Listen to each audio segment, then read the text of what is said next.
Can't hear you, Shiloh. Sorry, I had my mute on. Whoops. Yeah, So that was the most pleasant time I've ever been around you. I'm sure. I'm sure. Well, welcome to Here's the Deal with Luke and Shiloh. I just spoke with Thea. She is trying to get her link to work here. I'm gonna actually send her another one just in case it's the link. Um, I don't know if she's in a service area. Here, just a moment. I wonder how they have service at their ranch. They must have some kind of satellite something. I don't. I don't know.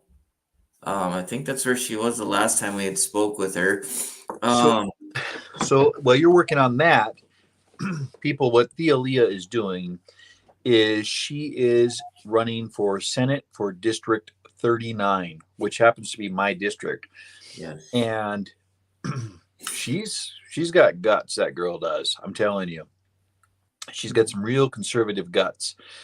And I absolutely love what she's doing with the appeal to. Uh, I can't believe I just forgot it. Um, I hate when that happens. yeah, she's going around with one of our first flags that we ever went into battle, appeal to heaven flag, Yes. and and she's telling the story of it, and that's exactly what she's doing. Yep. It's awesome. So well, I was hopefully gonna we can get her on here.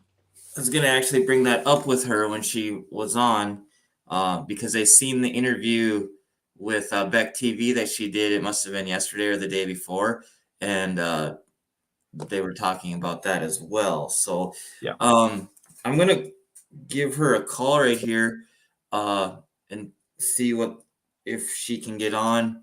While I'm doing that, I'm gonna mute myself. Do you want to talk about a little bit about sponsorship? I've got the thing Oh, going most on for the certainly. Yeah, show. go ahead and take your time. I'll talk about sponsorship. Thank you. You're welcome. So it turns out it actually costs a little bit of money to do these programs. And this is North Dakota news. We do touch on some federal stuff too, but for the most part, we're talking about North Dakota news. And I suppose some of it is because I still have some connections with the legislature, most certainly. But it's hard to get into real North Dakota news. Well, turns out it takes some money. And so we are looking for some sponsors. And really, it doesn't really anything. And just to give us a kind of a boost, you might say, per month concept where we will run your ads across the bottom here, etc., just like you're seeing in green right now. And we are just going to tell our sponsors. In fact, we'll even put your logos on our ads, on our show, etc., throughout the show. And we are going to do commercials for the show. So it just turns out it costs money to do this here and there and everywhere. So that's what our plans are. Well, guess So, what, Luke? We got her on. oh, yippee. All right, I'm gonna bring her on. Hi, Thea. How are you? Can you hear us? Hey, you guys, I'm doing great. Yes, can you hear me? We can hear you. How are you? All right, good. Sorry. We're doing great. We're down in Bowman tonight, so Oh, good for we're you. just putting on the miles. With the Good for you. Yeah. How's What do that you guys? going for you? I think it's going great. We meet amazing people everywhere we go. We have the nicest people in our district, honestly. So yeah, we just keep going to every event we can go to and just talking to people everywhere we are. It's I don't know, it's a great experience and there's been a lot of enthusiasm. So I think we're doing Good. good. I don't know. So have you been getting a lot of awesome response? Like, what are the people? Well, obviously, your supporters are supporting you heavily. That's pretty obvious. You just have to drive around and see that there's a lot of Thea Lee supporters. And when I say Thea Lee supporters, I'm talking about just conservatives that are actually supporting a conservative message, not necessarily anybody specifically, even though you're pretty awesome. But what about the people that maybe are Thanks. undecided, the ones that are undecided, Thea, and also a two-part question. What about the people that are maybe on the other side? How are their responses? You know, so the people that are undecided are people, you know, there are a lot of those that are like, well, I just don't have anything to do with politics. I just kind of don't like that. And that was me a few years ago. So that's fair. But honestly, once we get to talking, it's not that they're not interested. They're just so used to politics as usual that they're kind of jaded about it. And once they start actually, you know, once you get into those conversations and you're like, this, I don't like that either, and that's why I'm running. Then they become really enthusiastic and they get really excited. So that's why I feel like this is so important, just to be out there talking to people. Very honestly, there's been I can't even think of, maybe on one hand, the people that I've met that are in opposition. And maybe I'm just not going to the right places or whatever, but we are a pretty solid conservative district. So just when I'm out places like, you know, the different fall festivals and the, I'm trying to think, we went to Headinger to the Farm and Home Show. You know, I didn't meet anybody who was in opposition. So I suppose that doesn't mean that everybody's going to vote for me, but yeah, I haven't met anybody like that yet. So Good deal. Good. So just positive outreach. How many miles do you think you put on, Thea? Well, I got my oil changed today, and I'm pretty sure I was about 5,000 miles over what I was supposed to be. And so I have no idea. Thousands, I guess.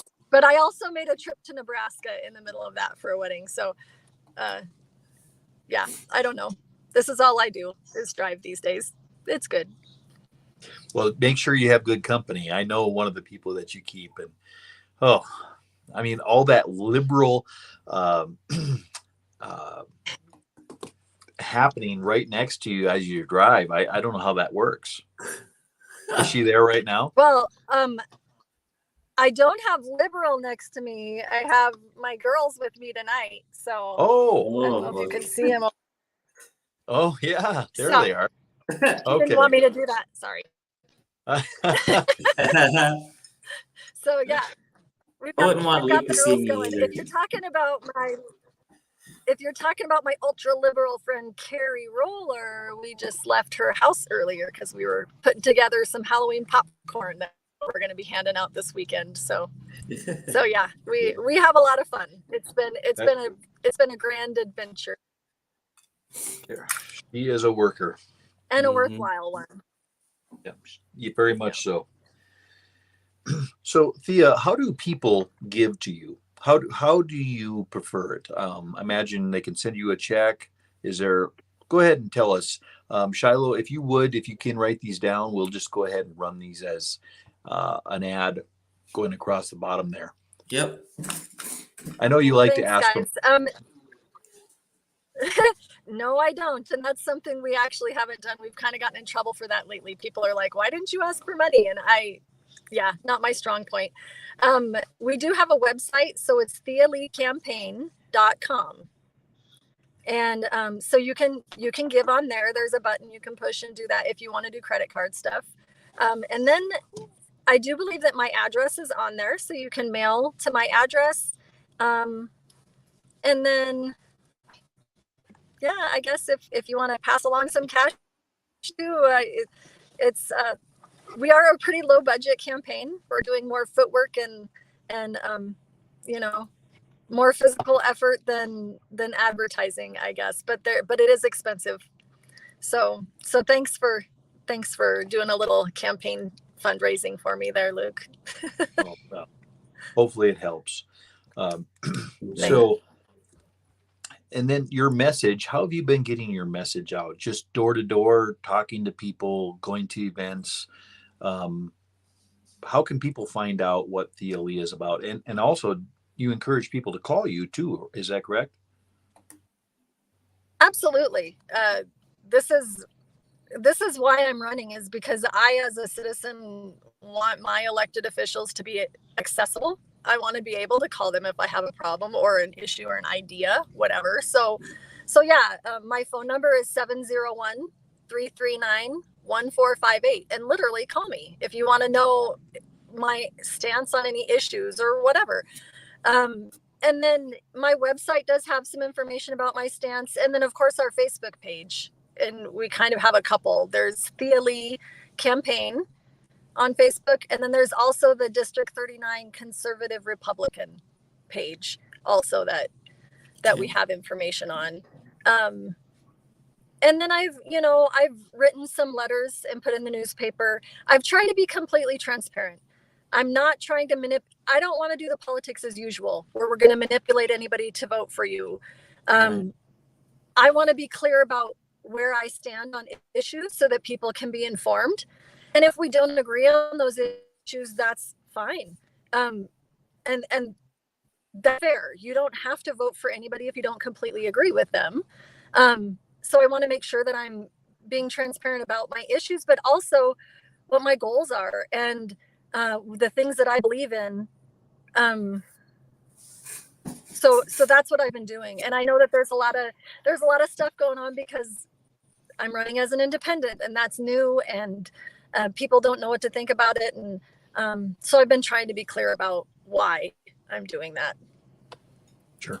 Can we talk about some of the goals that you have for your district? What would be your number one goal? Through this process, actually talking to different people, different professionals in our area and the issues they're dealing with. I know that I can't go in complete depth because we don't have time. Right. Top of my list right now is protecting our children and protecting their innocence. So, this thing came up with the Dickinson Public Library where we have these pornographic books in the youth section, right?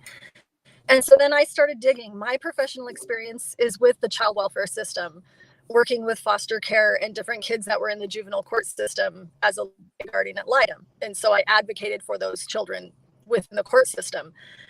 And so through this, I was reaching out to some of my old coworkers, talking about Century Code, and realized that it hasn't even been 2 years since I stopped being a guardian when we moved down here. But the system has gotten 10 times worse within that time. And it's what I'm finding feels like I'm in an alternate universe. Honestly, things are so extremely bad with our child welfare system right now. And they're egregious, honestly. And I literally when I had these conversations and first found this out, I think I cried for a weekend. I can't believe that things have gotten so bad. A few years back, I think it was maybe 2017, our state restructured our human service department.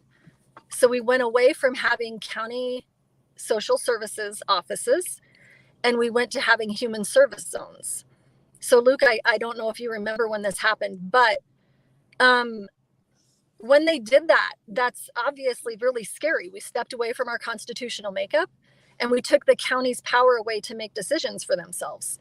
And it created this chaos. And so this was happening when I was doing guardian work. So I remember this. And so no longer do you just, make a report to your county office if there's a child that you're worried about, and then that office immediately responds. Now it goes to wherever the human service zone is, and it goes through all these different steps. So if you have a child, obviously that something serious happened right now, it could now be days before it's investigated. And then, so that was when I was working. However, a year ago, August of 21, evidently, and this is my layman terms of what I've been hearing, is that the state human service department decided they had too many children in foster care. And I was watching this happen even when I was a guardian. They're kind of villainizing foster homes, which I was a licensed foster parent for 10 years. So they're no longer removing children from bad situations. They're making safety plans to minimize trauma in place. And if you haven't worked with kids in this system, it's terrifying. So, for instance, you have a kid in a home with active methamphetamine use.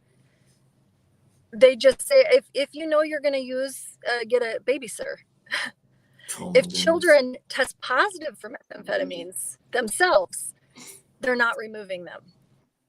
So when I quit being a guardian, when we moved down, to where we are now, this was one of my most frustrating things, is that there wasn't incentive for the parents to be better. But I mean, at least then we had the incentive that their children were removed. But now in practice, we're essentially saying we've decriminalized abuse and neglect for children because they're not even removing those children from the situation. So sorry to go on there, but honestly, we have so much work to do. We are completely abandoning children in horrible situations, and nobody even knows about it because kids don't have a voice. Right. So, there's just so many different ways that we need to fight for our kids. So yeah, I have a hard time with people who are upset with me for running as an independent or saying, all these problems with our Republican Party, because right now, I feel like that's all completely irrelevant. When we have these kind of issues and nobody's doing anything about it, we have so much work to do. And here we are squabbling about, if we're all getting along or not, or if I'm not playing fair by running as an independent. And we want to talk about bridges and roads when our kids are suffering. So I agree with you. I agree with you, Thea, and I can tell by the crack in your voice that you really care. And honestly, this has been something that has been deep with me as well, and Luke knows that as well, because I ran for our local school board up here, and I got some heat when I publicized that how horrible our numbers were up here, and different things, and honestly, in my opinion, it stuff like this and issues like this with our kids, this is where it all begins, because we've got a whole generation now that thinks different. My wife and I are in the daycare business. We see a lot of the same things that you probably had in the foster child realm of things. So I completely understand where you're going with that, and I can wholeheartedly agree. This isn't our kids' fight. I think Matt Walsh said that at one time. It's not our kids' fight, and it's unfair for us to send our kids into situations that they're having to deal with, whether it be public school or any of it. So I commend you, and I thank you for keeping up that fight and actually realizing that is a major problem. So just my 2 cents. Right. And there's of course more. Like, I very honestly haven't found a single branch of our government that I feel like is run well. And I don't want to just bash and say that everything's horrible, but honestly, it kind of is right now. And I don't know, Luke, maybe you know more than I do. Maybe there's somewhere that I'm not hearing about yet, but every professional that I talk to is so frustrated no matter what area they're in. And so it's a little bit of a David and Goliath situation, but I don't know. We have a big fight ahead of us. And it doesn't matter if I win or lose these things. I'm going to fight for these things. So we're right there with you, sister. So it's an interesting. Thanks. So if you were a guardian of litem, you know full well we have a major problem, an epidemic, you might say, of child abuse, as far as sexual child abuse going on. And if you're a guardian of litem, you know a lot about this. The problem is most people don't realize that if a minor does this, so if a 16 or a 17-year-old child does this to a 4-year-old or an 8-year-old child, that is not reportable. It is not public knowledge. And when I was a legislator, it came to my knowledge, because people called me, victims, parents, they were part of the victim. I mean, if your child is abused, you are a victim as well, would call me and tell me that their kids were. So I called, in one case, I called Bob Hope, who is the prosecuting attorney in the Stark County. And he told me, and I quote, he said, Luke, if we locked up every kid that was doing this to other kids, we wouldn't have any kids on the street. End quote. For real. That's what he told me. Nice.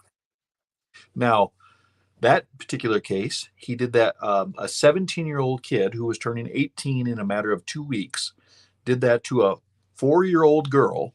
Okay. And I'm not going to get into the case of what he did, but I know in detail what happened. When he went to Stark County, he was not charged. He didn't, they had pictures of it. The kid took pictures of what he did to the 4-year-old girl. Okay. But because he was turning 18, they didn't know what to do with it. So they didn't do anything. It's that big of a deal. And so when you were talking about the library, then guardian ad litem, it just triggered a thought in my head. That's exactly what we're doing by promoting garbage in our public libraries. So you're right, Thea. There is so much to attack here. And then when you are a legislator or a senator in your case, people give you a call. You didn't give me a call back. Listen, you're reading all those bills in committees. You are going to be lined out. And it's like, truly, you'll hear the term, it's like drinking out of a fire hose. And it's true. I mean, it's just, and it's mostly sewer coming out of that fire hose. It's not good. So now tell us about your pro-life stance real quick. Well, I believe that every person is made in the image of God from the moment of conception. And there's no exception to that. The last time that I went and testified in Bismarck for Jeff Hoverson's pro-life bill last session, the only argument against abortion that I felt held in water was the one that deals with tubal pregnancies. And that was a couple doctors, and they weren't saying they were against abortion, but they were saying that dealing with tubal pregnancy could technically, be called an abortion. And so I went back and studied that because I thought, you know what, that is the only exception I could find that held any water at all. The thing that surprised me is I feel like this is another area of our medical field that is so crazy because there's been no advancement medically for dealing with tubal pregnancy at all. The only thing that they've done is that they used to just, remove that pregnancy. And now they deal with it with drugs to end that pregnancy, that way. But that's literally it. And so I went back and I was trying to find medical studies or, medical journals. And I found a medical journal, a Harvard Medical Journal article. And it was in the 1800s, like I want to say 1890 something. And it was a doctor that had written an article about he had a patient come in and she had a tubal pregnancy the size of a grape. So he removed it and implanted it in the uterus. And 9 months later, she had a baby boy. And I thought, wow, if this was possible, and it's a Harvard Medical Journal article. And I was astounded because I thought with all of our medical advancement, why are we not studying this one area that holds any water at all for ending a pregnancy? But there's nothing. And I just took my daughter in, and Shiloh knows this. My youngest daughter has a heart condition, and they just replaced her pulmonary valve through a heart cath procedure.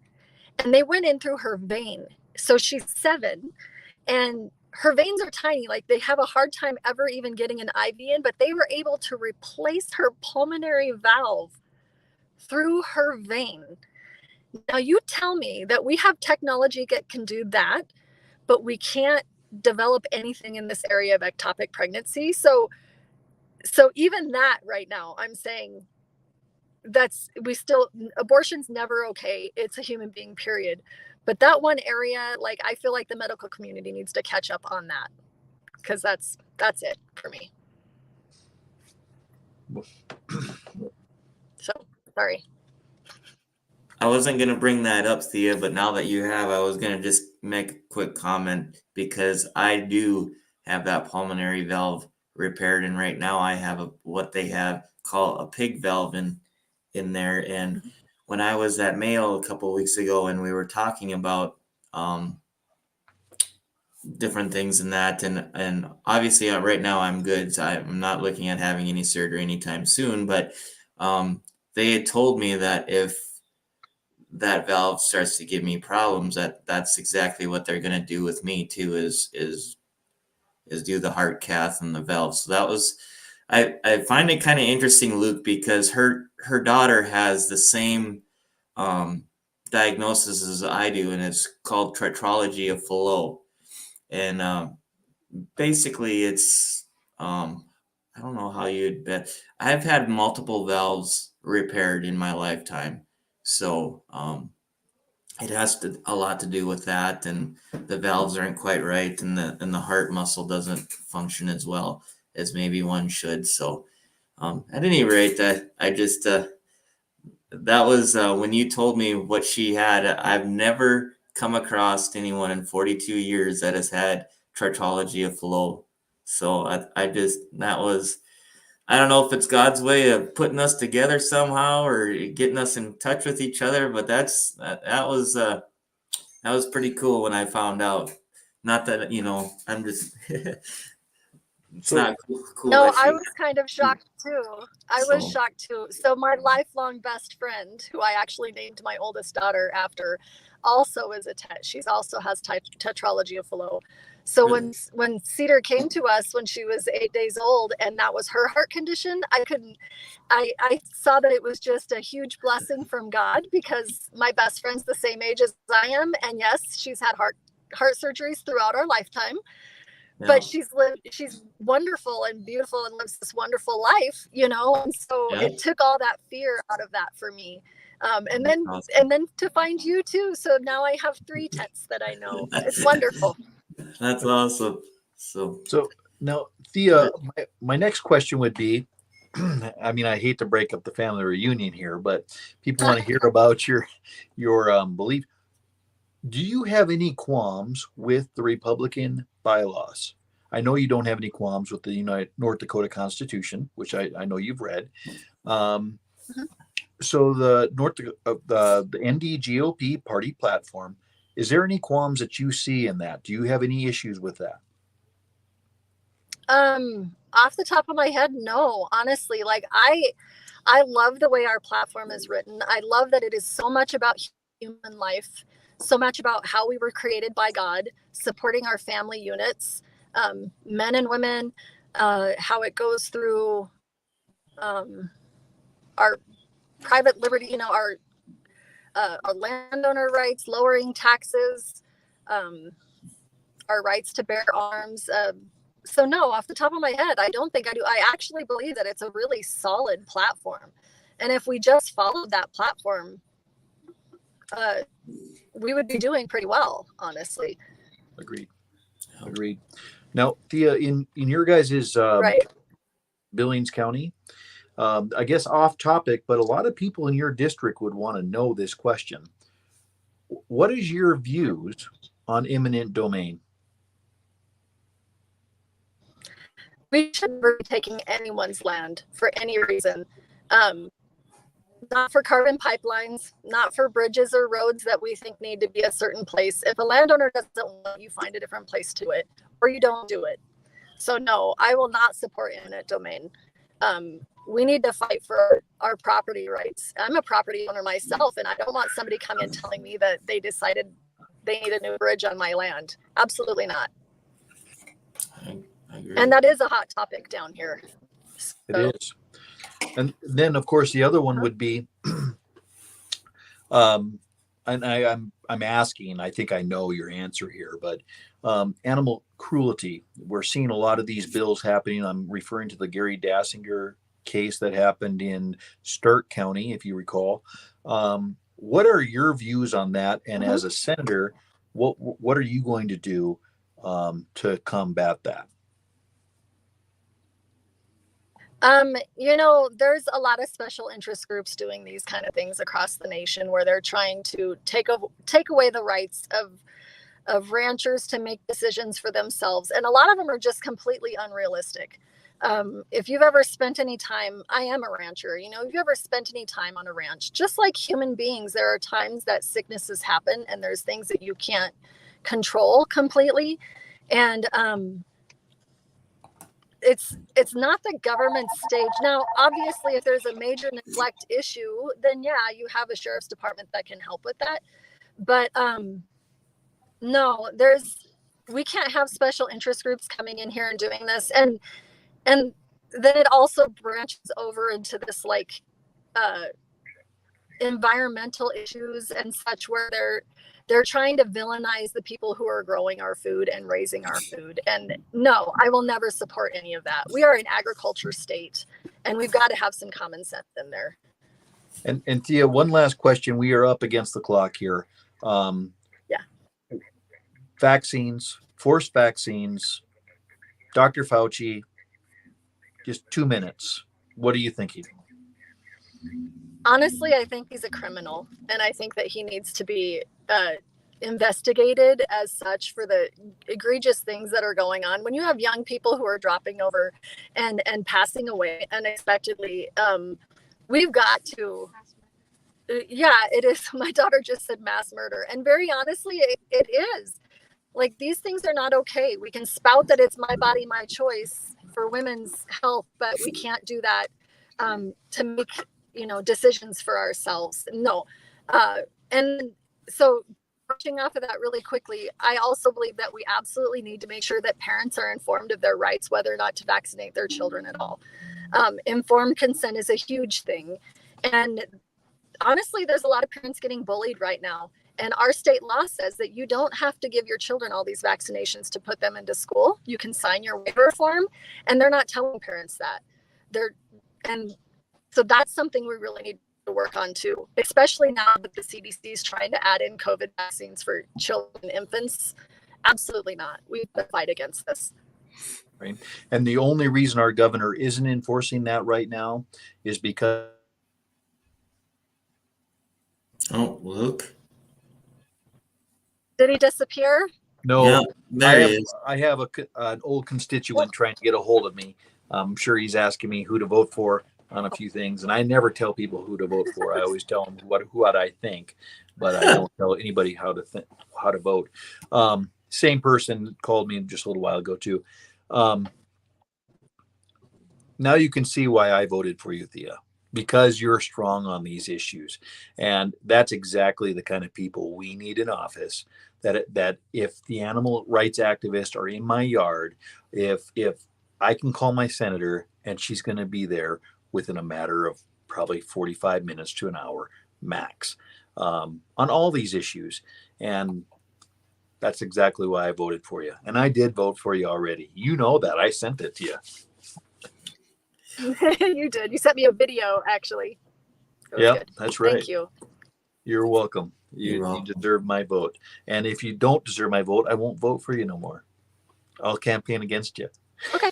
No, that's fair. That's the way it's supposed to be. So there's a group. You can join them. There's a whole group. That's all right. Well, thank you so much, Thea, for taking time out of your busy day. Thank you very much. Again, yes, real quick. Thank you so much for taking the time to get a hold of me too. I appreciate it. Real quick, everybody, grab your pens. If you need to get a hold of Thea, what's your number, Thea? My number is 701-339-1458. Okay. And again, if you I want feel like to I'm donate, making a commercial. that's right, infomercial. Get your Sarita mattress right away. And then also in the green link below, Shiloh has, if you want to donate to Thea, which I know she probably does need funding still. I mean, the election's upon us, but it still costs money to run this. So thank you so much for joining us again tonight, Thea. Thanks again, Thea. Thanks, guys. Thank you. Yeah. Have a great night. You too. That was Thea Lee. Thea Lee, District 39. Very, very healthy choice for a conservative choice of District 39 Senate. Yep. Well, we have another important guest. I'm trying to get a hold of him, but he's doing a live right now. Oh, for funny. Lord. Well, hey, you can get a hold of him on his live. Yeah, I'm gonna ask him if he's gonna see. Tell him we're getting lonely. Do you Yeah. feel lonely tonight? That's all I know of that song. Let's do a quick infomercial here. Info. Yeah. On our If you would like to support this show with Yes. no bumper music, because that's on Shiloh, please let us know. What was that one about? That was our YouTube page. Oh, there you go. Wow. We have a YouTube channel as well. Yes. You can find us on YouTube. You can find us on Facebook. And we are growing the show. Shiloh is actively looking at a couple very active podcasts. We should have shirts out soon, caps. And we are also actively looking for someone to help us with, and we will advertise for you flat out. We're just going to advertise it for you. Now, if you're a Democrat, you probably don't want to advertise with us. If you're a Rhino, you certainly do not want to, because we are your adversaries. We are conservative. We do not try to hide that. What's that? Sugarcoat anything. We're not sugarcoating anything. Oh, if my dentist is watching, this has got honey in it, so that's better than, man, I can just hear myself getting fatter, I think. This is made with honey, though. This is better. This is what is this? Cherry cola. A customer brought this in today. Thank you, by the way. I have the greatest customers in the world at the barbershop, except for you, Shiloh. Yeah. Yeah. Imagine that.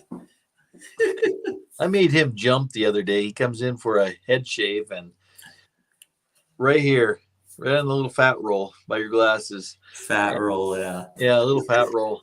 And he's like, ow, ow, ow, ow. He's whimpering. And yeah. So, had to go. Anyways, no Rick tonight. So he just got done with it. So okay. So folks, what happened is we were supposed to have Michael Lindell's attorney on tonight, but he overbooked. So I know you guys are waiting and thinking, hey, you promised. And we did. Then he apologized and he said, I double booked. He was actually going on stage as he got a hold of Shiloh. It was a bad situation. So we had to settle for second best. And I know you guys don't like Rick Becker. I mean, I mean, the Rhinos don't. It's surprising to me how many Rhinos actually do watch the show. Yeah. Yeah, I was surprised too. Oh, Rick just texted me. Here he is. Okay. Without further ado. Let's give him a warm welcome, everybody. Give him a clap. Woo! There he is live. Look at him go. Oh, he disappeared. He went, he's going to have to come back on. He must have hit a button or something. Man, that angle made him look heavy set anyways. He's cooking. Is he cooking? Yeah, he's cooking supper. So there he is. Hey. Oh, there he is. How are you? How are you? Oh. Look at that. Wow. Even on bamboo. Oh, yeah. You know, I'm fancy, Luke. You know that. He is fancy. I got Rick Becker stories. Someday we should just do an episode of Rick Becker stories. This stuff isn't half bad. I want to watch that episode for sure. I want to watch it. It's funny. It's funny. So you do have a very good palate, that's for sure. So, Rick, I thought hands down the debate went really good. What were your general thoughts of the debate? I thought it went well. I thought it went very well. I was happy with it. I wish we would have had another half hour or even an hour. But I mean, the way I was looking at it is they gave an hour for the other debates that had two people. It would have been nice to have that extra half hour for the third person, so you get the same amount basically. I thought it went by really fast, and they could have handled so many more topics that another half hour would have been beneficial for. I thought, Katrina came across pretty harsh, frankly. Pretty darn harsh. And I think John Hoven sort of came across weak and didn't really have much substance, which is of course what we all know. But that was the way I looked at it. Yeah. So how far away from election? 2 weeks? What are you 10 days. What are you hearing on the road as far as what are people's major concerns? Obviously, the crop insurance thing has come up quite a bit, but the two major concerns are splitting the vote and the lies about crop insurance. Those are the two major concerns, which is interesting, right? Because there are so many issues and people are totally with me, but they have a concern about splitting the vote, which means they want to vote for me but are afraid of consequences. And the other concern is just a lie, which means they're with me on the other 99 things. Right. Agreed. What are you guys hearing? What are you hearing? Well, in the barbershop, I'm slanted. I don't get a lot of rhinos, and I certainly do not get a lot of Democrats in my barbershop. I don't know why. I love them all, but they just don't seem to have that love back to me. But I am hearing the exact same thing. The crop insurance is very easily accepted when they say, hey, I counted 17 times where you just came in and explained to everyone. That's not a fact. You did it at the NDGOP, Rick. Mm-hmm. That's just a fact. I mean, it's non-issue. It's talking point that he wasted the taxpayers' money, or lobbyist money, I should say, with a stupid flyer that I get in there saying that. Now, the one I hear about all the time is he's going to split the vote, which I try to explain to them. And then I quote you, Rick, by saying, if Heidi Heitkamp would have ran against John Hoven, you would have what? I would have gotten out of the race. That's right.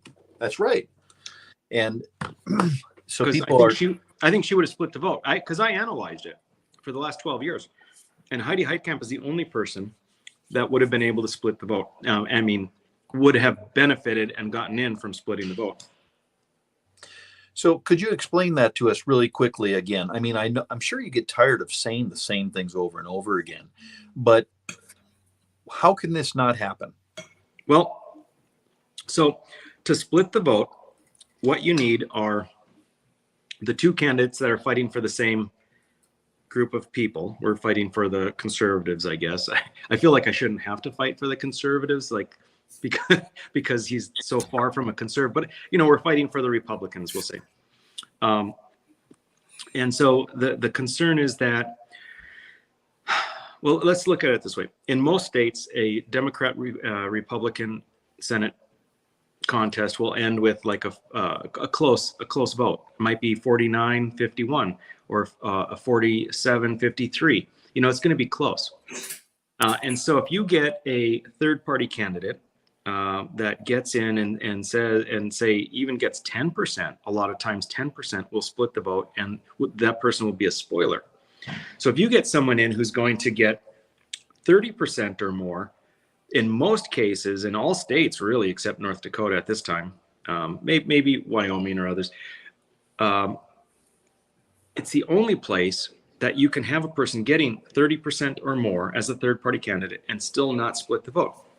Because if you look at it, the only way the vote could be split would be a minimum of 34% for the Democrat, a minimum.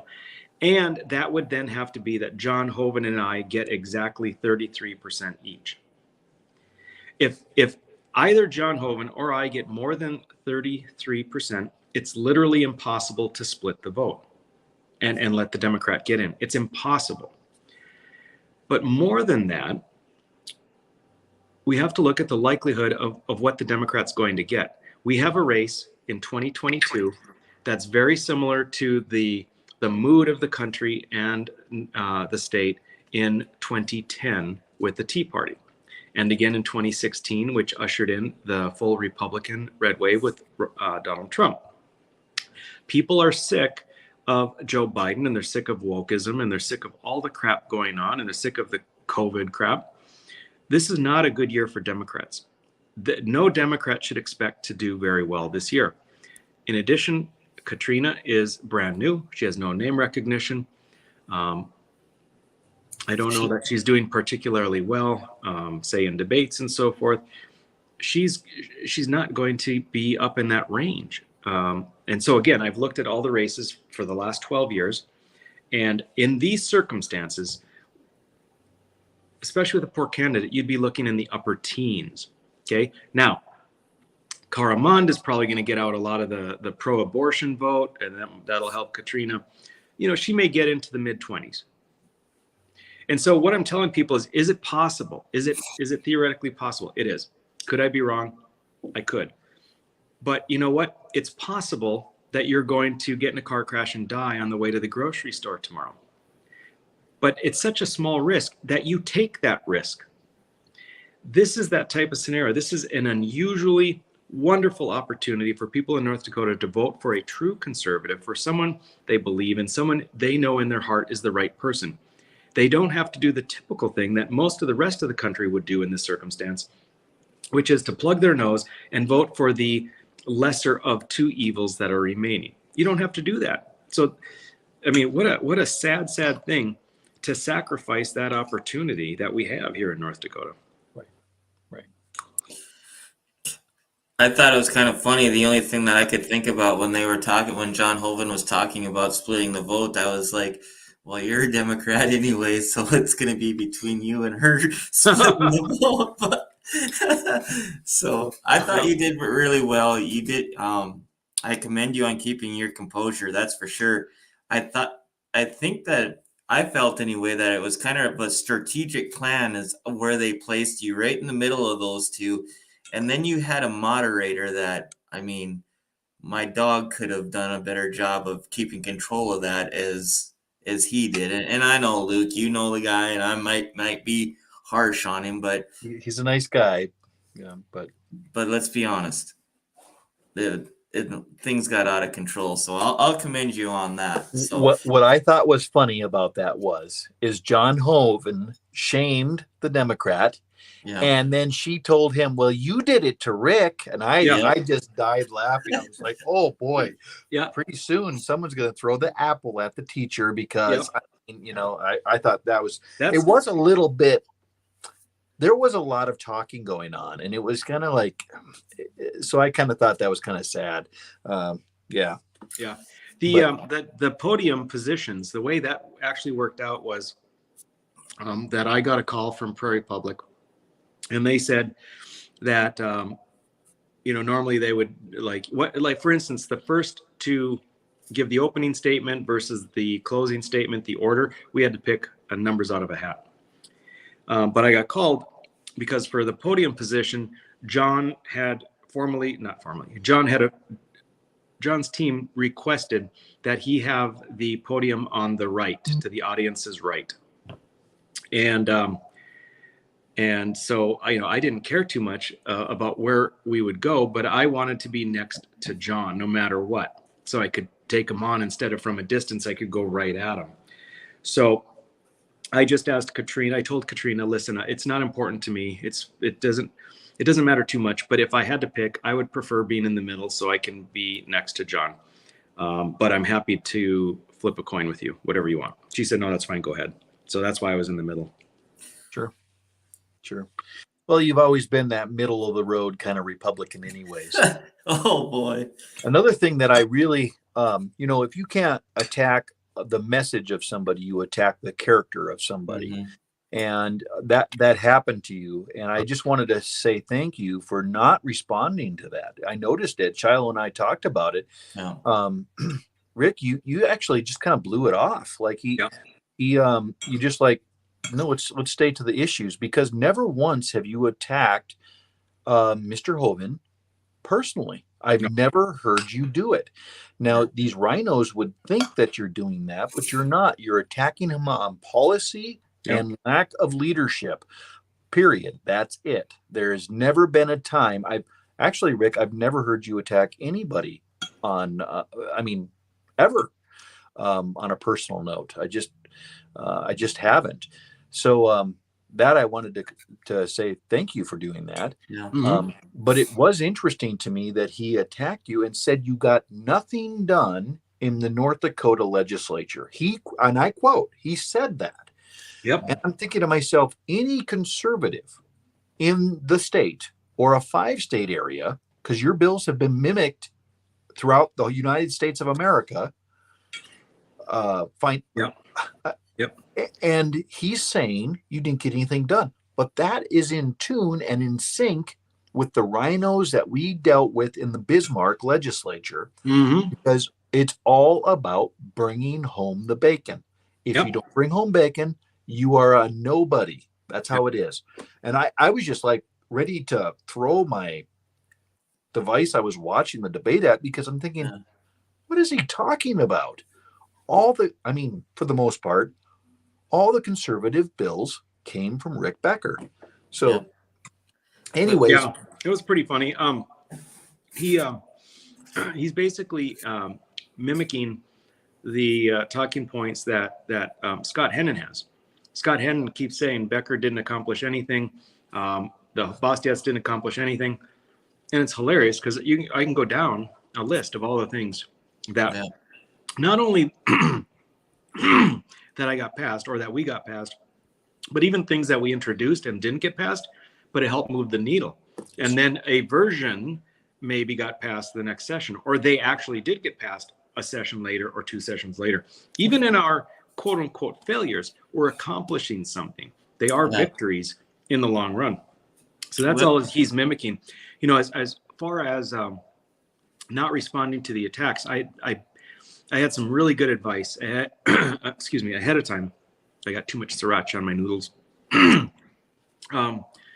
I got some really good advice, and it went completely against my grain and my nature, because I care about the truth.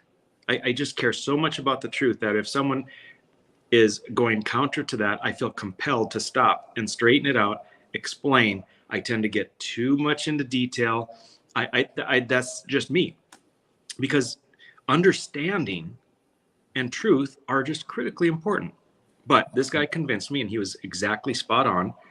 Either just barely address it and move on to the point you want to make, or ignore it altogether and move on to the point you want to make. It's a debate. It's short. It's fast.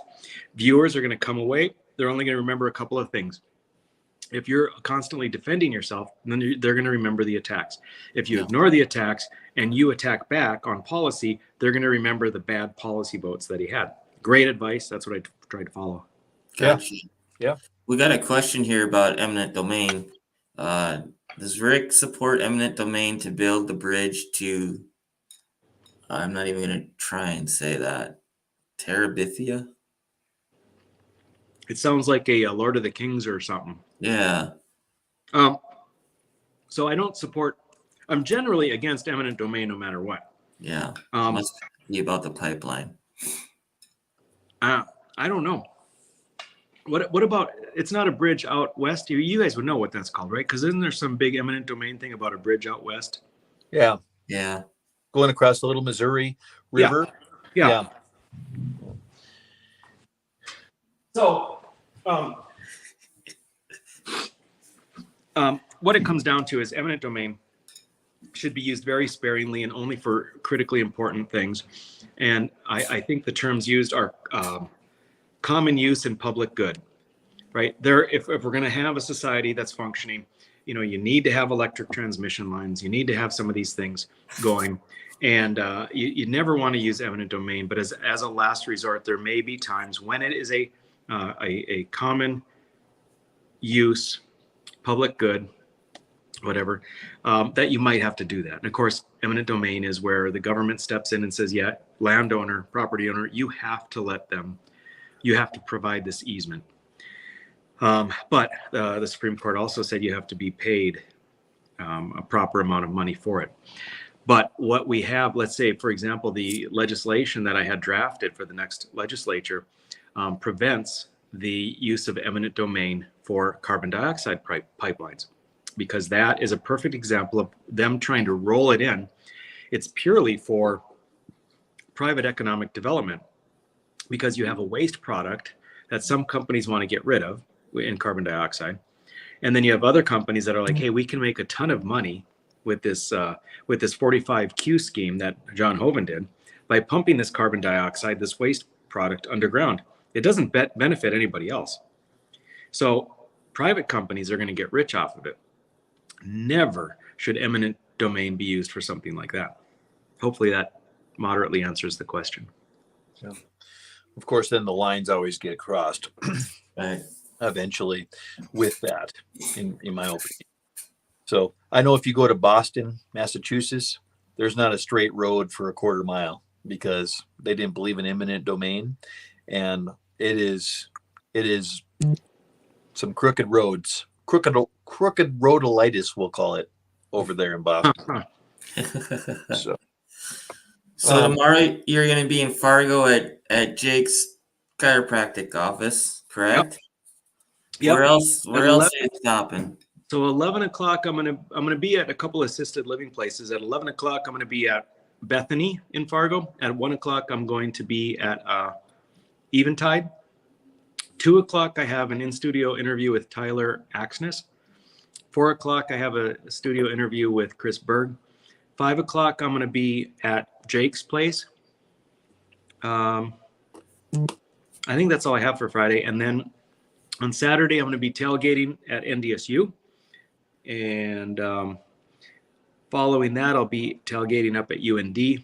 We'll be doing a meet and greet at Larimore at, I think, 4 o'clock, 4:30. And then I'll be in Devil's Lake at 6:30. Yeah. And then I'll be home to get tucked into bed about 11 or 11:30. There you go. And all of that schedule is on your website and your Facebook pages, I imagine? Well, I got to do that next, Shiloh. Okay. Put that on my Facebook page next. Okay. So, Rick, can I bait you into something a little bit? Mm-hmm. Okay. So, Rick, shortly before I was thrown out of office, you Wait, Shiloh's laughing, so you must have prepped him already. I didn't. No, I don't know what. So I never know what to expect. So you look back at a certain legislator, and he happened to be your running mate, and you asked Representative Jason Dr. if he would like to help co-sign a bill, and you said that I would sign it, which I would have. And it was at right the last where you could put just an emergency bill in, kind of like, at the very end. Yep. And you said it was a bill to stop the Bismarck Mafia, to stop legislators from. Now, this is actually relevant. It's kind of funny that I'm putting you on the spot about it, but it's actually relevant to what's happening, given what's in the news right now. Because what you said was, and I mean, you were tense. I mean, you were serious. You said, hey, would you get on this bill? And if you don't want to talk about it, just tell me, Luke, I'll talk about anything. Okay. You know me. I do. I just don't want to put us at, in a bad spot. But you said, would you be willing to sign this bill? Let me just stop you for a second. If I'm ever afraid to defend my actions publicly, that's when I'll be no longer running for anything. Well, that's kind of what I think as well. Okay. You asked him if he would co-sign a bill that would make it so that a sitting legislator or senator couldn't rent property for a profit to the government, to the state government. Mm-hmm. Do you recall that? Oh yeah, it passed. Yep. And then, I mean, that his face was like as white as a ghost when he did that to him. I will never forget that. And now it's all over in the paper that, guess what? what was he doing? Basically same scenario. Do you have any comments on this, Mr. Becker? Friends like you, Luke. I don't know, man. You don't even have to talk about Jason. No, it's fine. Just the Bismarck Mafia as a whole. Yeah, no, it's totally, we're good. So something that has bothered me for a couple of sessions was this awareness that a lot of Bismarck and outside of Bismarck, I think possibly even a Dickinson legislator, own property that's leased to the state. And then it's very lucrative because the state, the state's so gargantuous and has so much money, they just keep renting office space everywhere. And it's really bothered me that because it's a conflict of interest. If nothing else, if there's not a direct prohibition on legislators leasing to the state, there should at least be a law that says you can't vote on their budgets, at least. Because of course, that's clearly a conflict of interest. If you're voting to expand the budget, then you're ensuring that they're going to stay in your building or maybe expand into your building or what have you. I thought that was pretty reasonable. And so the bill did just that. It said you can't vote on budget bills, but it did allow still legislators to lease to the state. It also said state agency heads could not lease to the specific agency in which they were the head. That's a no-brainer, right? Let's see, there was a third component. I know. You had to list, as a legislator, you had to list all of your property holdings. That seems reasonable. And so that bill was passed. It had strong support from Republicans and Democrats. It became the study because it was put in too late to be an actual bill. So it had to be a study. And because I got asked by the committee, this is such a good one. Why did you make it a study? Why can't we just make it a law? In fact, they were saying, this isn't going on now, is it? I'm like, well, yes, I believe that most of our fellow colleagues can tell you it is going on now. Excuse me. So it was a study. And what's funny is I was on the committee in the interim that looked at it. Now, it also looked at efficiency of space usage because of the whole COVID thing, people able to be working remotely. It was designed to be a cost-saving measure or cost-saving study as well. Where can we cut down on all the space that we're renting? So I was on the committee and I missed 1 week or one of the meetings, and they voted against bringing a bill forward because they said it wasn't necessary. So I got in there and so did Senator Potter, who took over Aaron Oban's seat, Democrat. We each came back with versions, and basically they had some legitimate concerns about how it technically works with, for instance, what if in theory, you could have shares in a company that has tons of properties everywhere and you don't even know that you're technically a tiny percentage owner, right? So I made adjustments in the bill that was drafted to account for that. It got voted down in committee. There was no interest in any of this. And I just couldn't believe it. Now, what's also interesting is that there was a preponderance of Bismarck legislators on the committee. Yeah. That's crazy. You got something else, Luke? Or? No, I mean that if people understood exactly what was happening with the Bismarck Mafia and why, I mean, it was so I can't talk today. It was egregious. So bad. Thank you. It was so bad that it was addressed by our former senator, or excuse me, Governor. Dalrymple? No, certainly not Dalrymple. Schaefer? Yes, thank you. Governor Schaefer addressed it publicly on the news more than once. And so when I hear about this is just ridiculous that more people don't know about the Bismarck Mafia and what exactly happened there. And I know we really need to be talking about the Senate race, but it was just interesting. Those are the kind of things that That's the kind of thing that I knew Rick Becker was taking on in the North Dakota State Legislature. Mhm. And it wasn't popular. I mean, Rick, a lot of the things you did in the legislature didn't come out of Dale Carnegie's book, How to Win Friends and Influence People. I Right. mean, you certainly were not doing that to make friends in the legislature. You were really looking for, you were the guy that was protecting the people's, you were the guard dog that was protecting the people's taxpayers' money. Yep. So it was just time after time after time. The people that should be supporting that, it just getting that message out is so important. Yeah. So I guess so. We're kind of up against the clock here, Rick. I just have one question left, and that would be with everything that's going on with our elections and our election systems and these machines. And I think there was some more news come out today about who's going to be eligible to vote and all this good stuff. What are your feelings on our North Dakota election? Are you worried at all? I mean, honestly, I'm not too worried.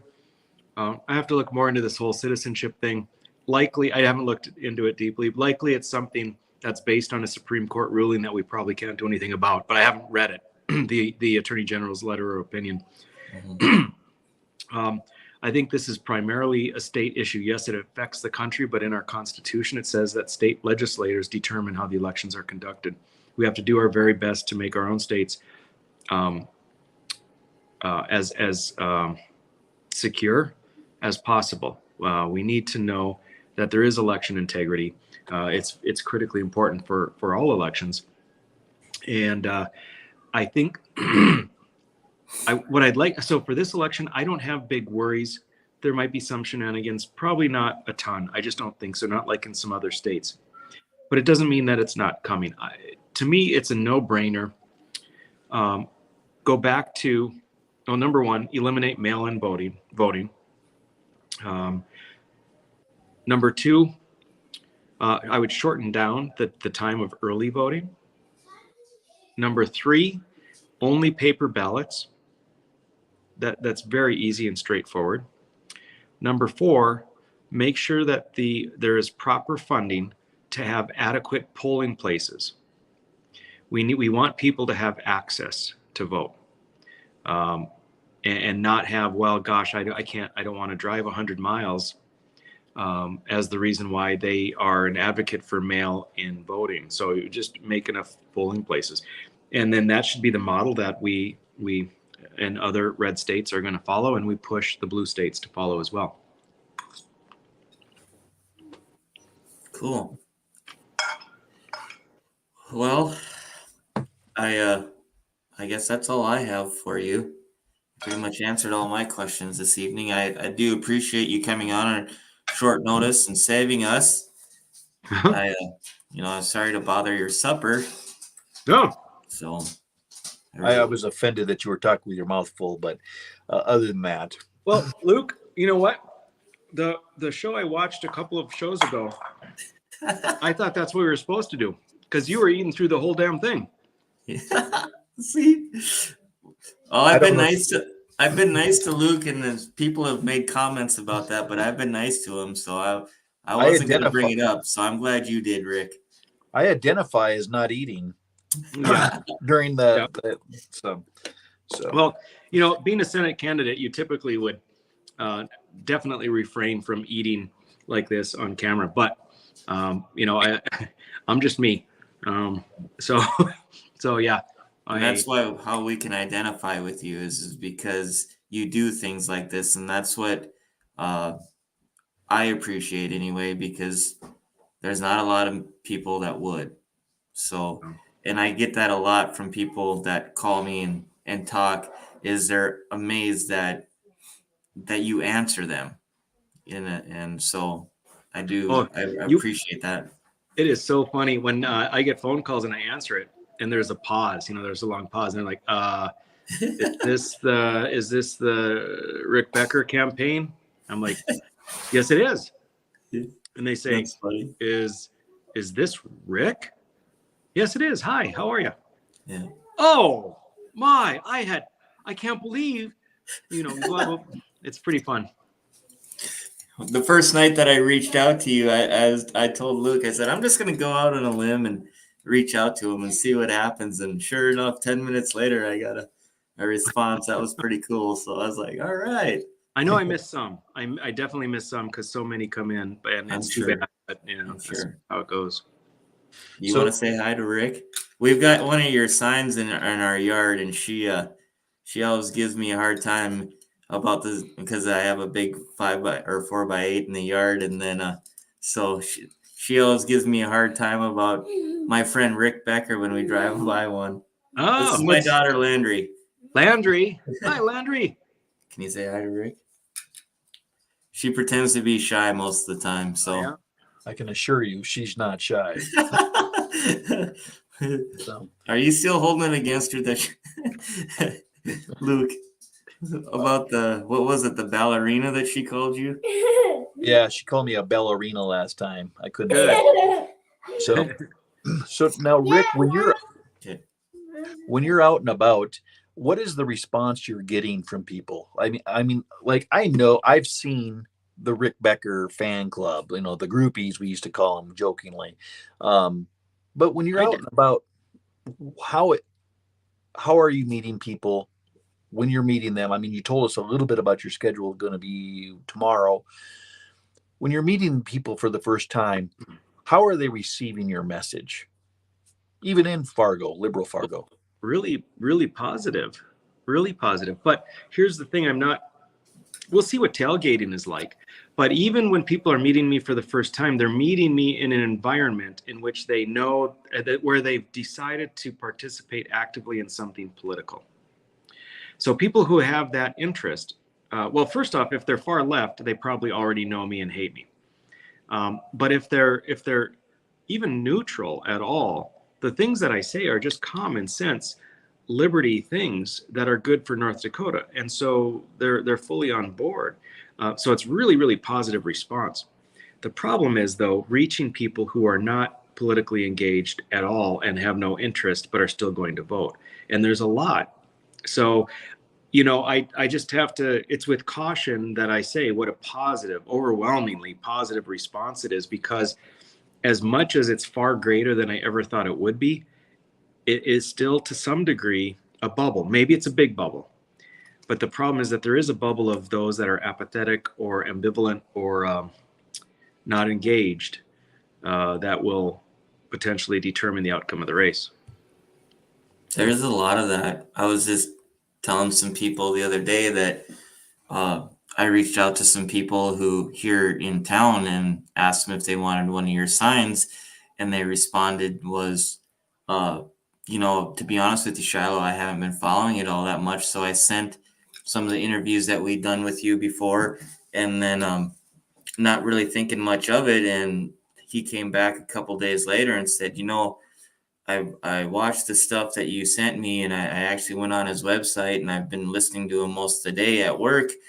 He goes, I'm going to vote for him. I would take a sign. So I took a sign over there, and so it was pretty neat. So I've been trying to talk to the 10 people that you tell, like you always talk about, talking to 10 people. And so it's working. And I'm surprised at how many people aren't following this race. See, that's the thing. But then again, there was only 15% who voted in the primary as well. So if in closing, Rick, what would you ask people to do for supporters to do financially? What do you need right now? Sure. So the biggest thing is, we only have the 10 days left, or 11, whatever it is. And so it's critical. Our trajectory is really good, and it's good in part because of things like debates, more radio interviews, and we are actually getting TV ads and radio ads out there, and people are hearing a lot more about it. And the more they hear, the more they like. But our campaign is on an extremely tight budget. I mean, it's just a tiny fraction of what Hoeven has. And so we can't reach the people like he can. And maybe that's a good thing, because he's inundating people with his lying mailers. I guess it's good if we ever have a winter where all the power goes out, it'll provide some good fire, a good source of combustible energy. But so what I would say is, what can we do to counteract that huge financial difference? And the answer is to go out and talk to people, just like you were saying, Shiloh. And to not only engage people, to encourage them to take a look at the candidates, but to also reassure people that are concerned about splitting the vote that they don't need to worry about it. Split the vote concerned people, that could be as much as 10 points easily, and that's the race. That's the race. Yeah. And then also to dispel people in agriculture of the notion that I'm against crop insurance or I'm anti-farmer.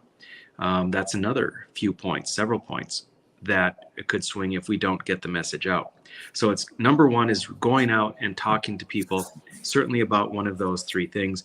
And then Luke, you hit on the financial aspect. If people would like to donate, what it means is that the donations I'm able to, all I have to do is pick up the phone to the guy in charge of it, the same guy that gave me the advice about not going on the defense in the debate.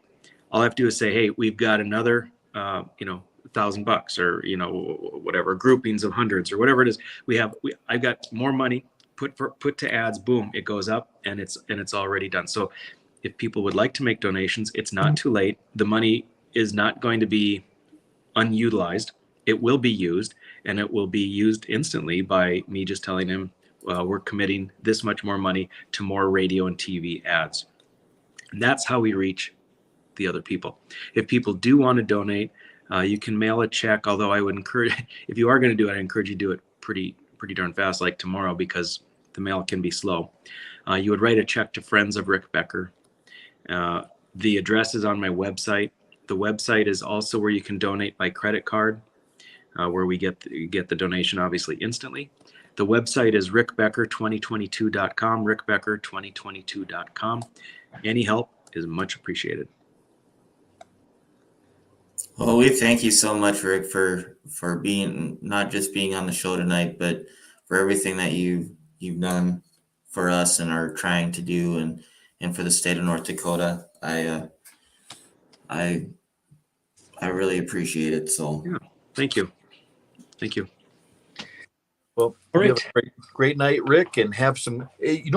What are you doing for supper tomorrow night, Rick, in Fargo? I don't know. You have a recommendation? Well, I have a cousin, and he is very classy, and he's a huge Rick Becker supporter, and his wife is very classy. I'll call you after this. Okay. I'll see if I can't figure something out for you. Sounds good. Yeah, I'd love to hear. Yes, I would love to hear. I don't know where the Jake Schmidt's meet and greet is going to lead, but I would love to hear anything. Yep. Okay, real good. I'll give my cousin a quick call first and see if they're open. Sure. Okay. All right, Rick. Well, I appreciate you. Godspeed, my friend. I don't say that to everybody. thank you. Appreciate you. Thank you. Thanks, guys. Talk to you later. Thank you, Mike. All right. Hey, Shiloh. That was Dr. Rick Becker stepping in for Dr. Frank tonight. So yeah. I just have to commend him, because you know how this all went down within less than an hour before the show. And I reached out to him and he said, sure, yes. And so that's how committed he is. I truly believe he's committed, and eating supper while doing this is just, he's a phenomenal person. He's a man of the people. Yeah. Oh, did you get your new knife? I got my new knife. Look at this. Man. That's out of the box, guys. Out of the box. Nice. Look at that bad boy. I'm telling you. That's awesome. Oh, that is awesome. It is absolutely just gorgeous. Man, I don't have mine. No, it doesn't even compare. Yeah. You see that? I'm telling you, just gorgeous. Look at them. That is awesome. Isn't that pretty? It's like show and tell for big people. Yeah. I'm telling you, that is just gorgeous. For big people? Oh, goodness. Big people. A friend of mine, he's quite large, and I forgot what website he was on, and they called him alpha size. Alpha. So, hey, I made a new quote today, put it on Facebook. Oh boy. Facebook has got me all censored. The quote is, let me read it here. I'm listening. All Californians that move to North Dakota should be referred to as refugees. And it would be good to remember why. See, you weren't paying attention because that was pretty good. Yeah, I was paying attention. Oh, you didn't think it was all that good? It was. Oh, yeah. I don't believe I it. was reading comments. I was trying to put comments on. So, hey, some of us have more than one thing to do. Clayton, check this out. See how professional we are here? We're just talking about knives right now. So anyway, and Clayton, he just brings guns to knife fights. He's no fair. He's no fair. Speaking of Clayton, the guys from Guns in the 701 will be here next week. They too have a podcast, and so Clayton will be on, and so will Jamie as well. So we'll have folks, an interesting conversation with them. Absolutely. So, folks, I am heading to South Dakota tomorrow. I'm going to have a great time. And Shiloh, thank you for all the hard work. Again, if you guys would like to sponsor this show, we are looking for sponsors. What that exactly looks like, we're fairly open to right now. Yes. Kind of putting it all together. Thank you, folks. Lord guide you. Happy trails. Stealing my thunder. I'm telling you. I'm out of here, guys. I don't have any of my own, so I have to piggyback off of you, bud. Yeah. So happy trails. Happy trails. Bye.